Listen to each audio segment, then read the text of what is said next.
sevgilim quchog'ida yonar hanuz saroblarning o'chog'ida. Biz tomonda to'ylar o'tdi xo'p davomlik, hamon mendan sovuch kutar qiz qo'qonlik. To'ylar o'tdi biz tomonda xo'p davomlik, to'ylar o'tdi sarpo keldi zar cho'ponlik. Xo'p yomonlik qildim men, xo'p yomonlik, hamon mendan sovuch kutar qiz qo'qonlik.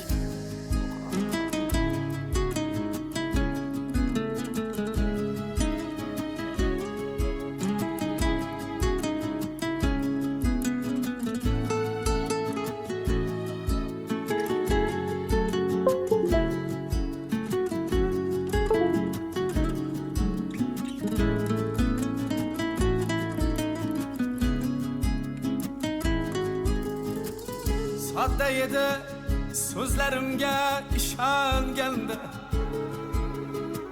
ko'nglida men borman deya quvongandi. Men-ku sevgi ko'yida hech yonmagandim. U yonganda sevgi deya u yongandi. Endi uning orzulari ro'yobi kech.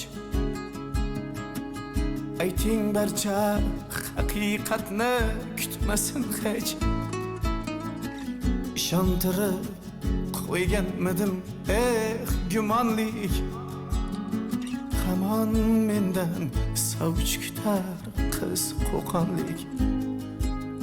To'ylar o'tdi biz tomonda xo'p davomlik, to'ylar o'tdi sarpo keldi zar cho'ponlik. Xo'p yomonlik qildim men, xo'p yomonlik, hamon mendan sovuch kutar qiz qo'qonlik.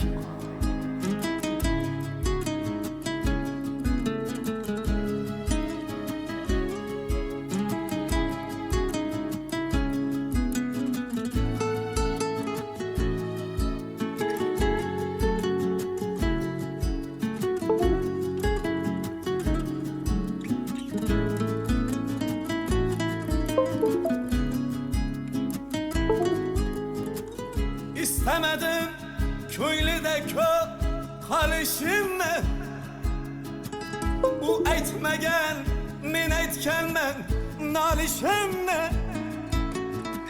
Sovchilarni qaytararmish umid bilan,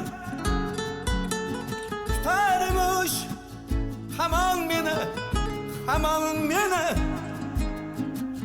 Taqdir ekan ikkimizni ati ayra.